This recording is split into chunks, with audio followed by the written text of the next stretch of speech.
Poland, September 1939. The German foe begins its ruthless march of conquest and sets the stage for World War II. Poland's 34 million inhabitants, crushed, scattered, and enslaved. Tens of thousands of square miles of territory shrink before the movement of lightning armored columns. Poland and the world learn the meaning of a grim new word, blitzkrieg. Here is shown the initiation of that phase of modern warfare. These pictures of the preparation for attack and later the actual combat were all made by German frontline cameramen. Therefore, they stress Nazi superiority. Success is unimpeded as Hitler's divisions move against outnumbered Polish defenders. Later, on other world battlefronts, the Allies are to destroy the myth of the invincibility of the Nazi armies. But this is Hitler at the peak of his armed might, and the record of a nation overrun in just days is of military as well as historical importance.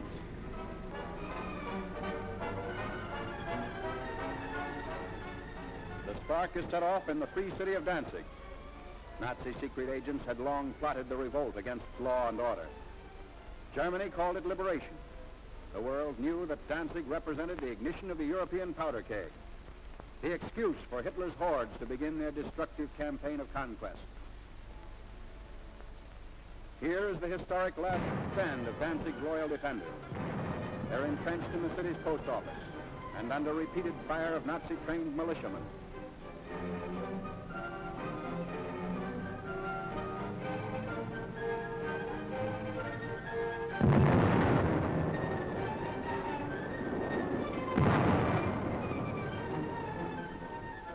Taking cover behind an advancing tank, the attackers move in. Gasoline is sprayed on the building, and its doom is sealed.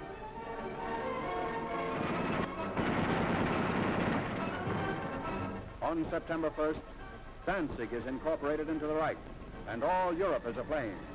World War II is a reality. Nazi regulars move up. The Germans brazenly call it counterattack with pursuit. The civilized world knows it as the unleashing of unheard-of military might.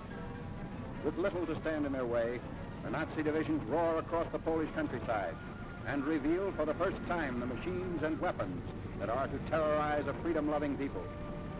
Military observers see the Nazi lightning warfare as setting the style for modern battle. Only a well-devised counter-blitz can stem the flanking and pincer movements of the wily Germans. The motorcycles bring up machine gunners for the opening of the attack.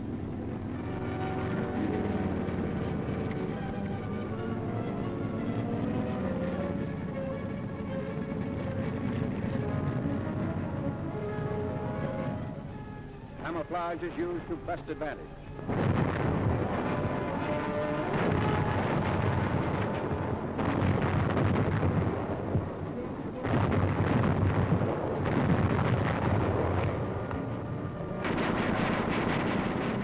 Tanks speed the advance as a Polish town is about to fall.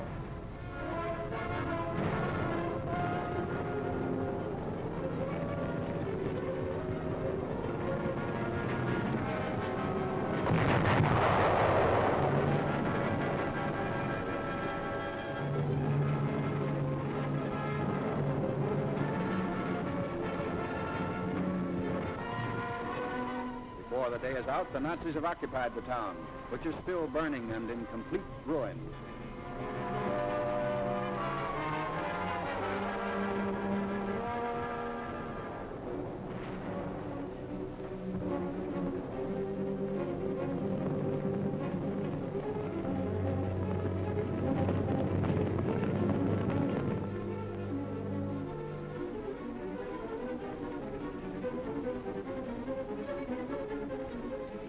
Wrecked equipment testifies to the Polish rout. There's no halt in the wrecked town. The military timetable calls for the rushing up of troops for more blitz attacks. The German strategy is to isolate Polish forces as quickly as possible. So the Nazi columns move according to prearranged schedule. 30 to 37 miles per day is the German claim.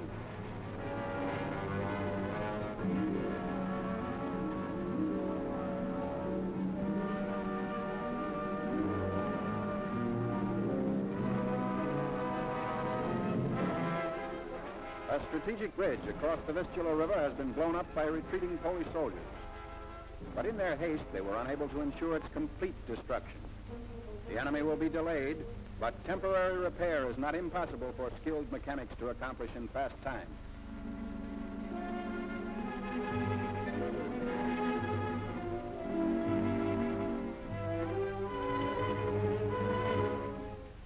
A German sapper detachment sent ahead of the fighting unit goes to work.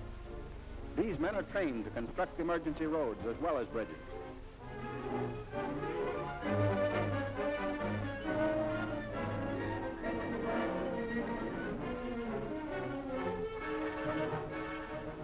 The hastily constructed span is quickly put to use by the advancing Nazis.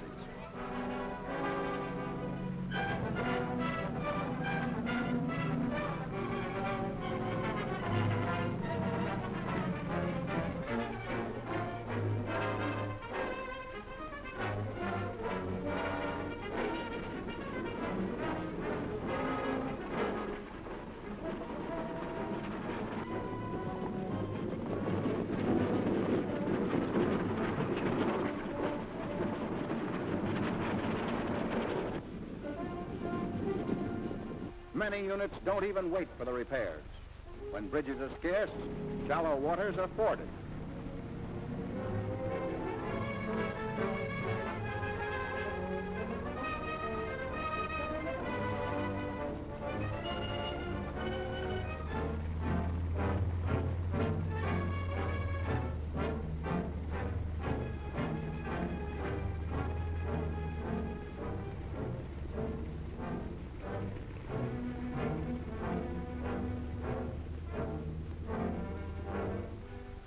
The blitz-minded German generals even defy fatigue. Long lines of tired troops are kept moving against the Poles. The operation is based on the principle that contact, once made, should never be lost. Naps are snatched on the move.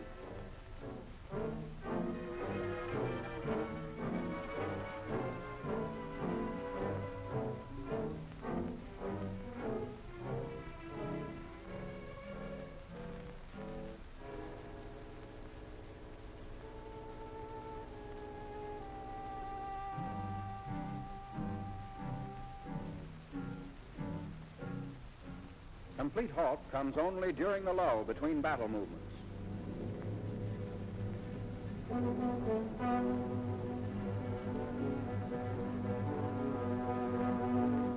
At all times, weapons are kept clean and ready for instant use.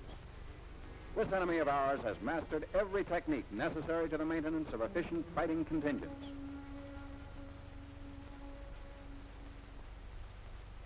The Polish harbor of Gdynia. For the defense of this vital seaport, the Poles have sunk ships to block the entrance of German warships.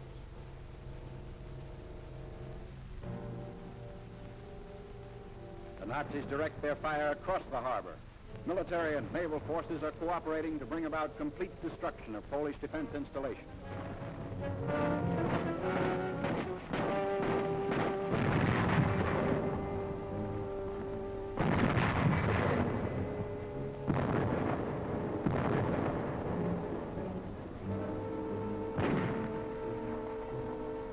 After a thorough bombardment, the outnumbered garrison of Gdynia surrenders.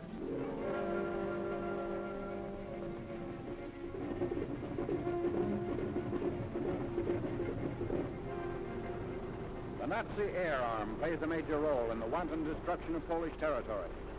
The method is now a familiar one. First reconnaissance planes go aloft to secure valuable photographic data.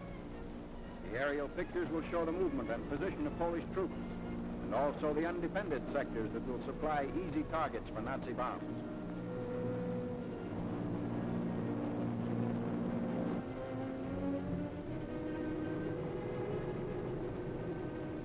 Immediately on landing, the valuable pictures are rushed to the field developing unit. Germans have stated that information thus revealed has formed the base for much of their decisive military operations in Poland. This photograph reveals a truck convoy, closely bunched at a crossroads. If proper distance and interval had been kept between vehicles, they would not be the target shown here.